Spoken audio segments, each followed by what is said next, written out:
Joining us in the studio today is Professor Alfonso Lampen. He heads the Department of Food Safety at the Federal Institute for Risk Assessment. How risky is it actually to go shopping in a German supermarket? It's not risky in Germany, but also in Europe, because the food safety standard is very high. So you can expect safe foods in the supermarket. But still we had things like horse meat in a lasagna. What went wrong?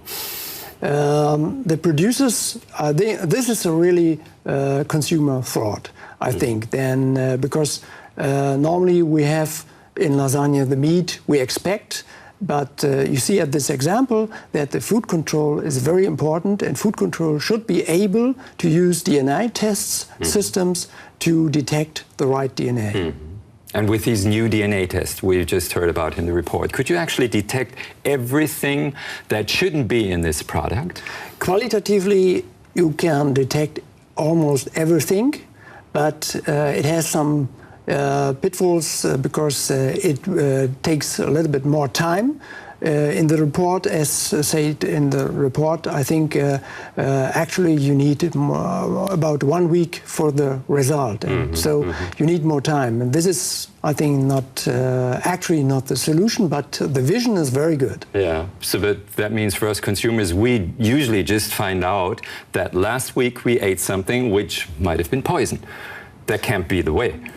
You can't be safe for 100%, but the food control controls producers where they expect something may be wrong very often. So, and when they use, actually we have very good modern molecular biology DNA techniques, and when these techniques are used, I think in 1 day we can detect almost everything. And what about the amount of the contamination? Can you also find out about that? This is a problem actually for the techniques we use, but also for this new technique that the quantification is the main problem. And here I think we need a solution in the next years.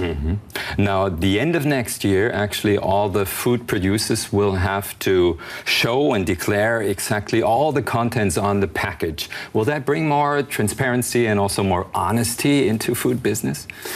It brings a little bit more transparency, but I think it will not completely change anything here, because the consumer has to read a long list, but I'm not sure if the consumer understands this very long list.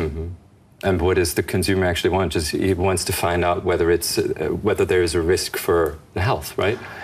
Declaration has nothing to do with risk. The food at the European market is safe, and the producers have to be guaranteed that the product is safe. So the people in the supermarket can expect safe foods in Europe. So finding out about contents is more actually knowing what we eat and maybe being aware of certain substances for allergies or anything. It's transparency, to know what you buy, to know what is in the food. Thanks a lot for the talk, Professor Lampen. Thanks.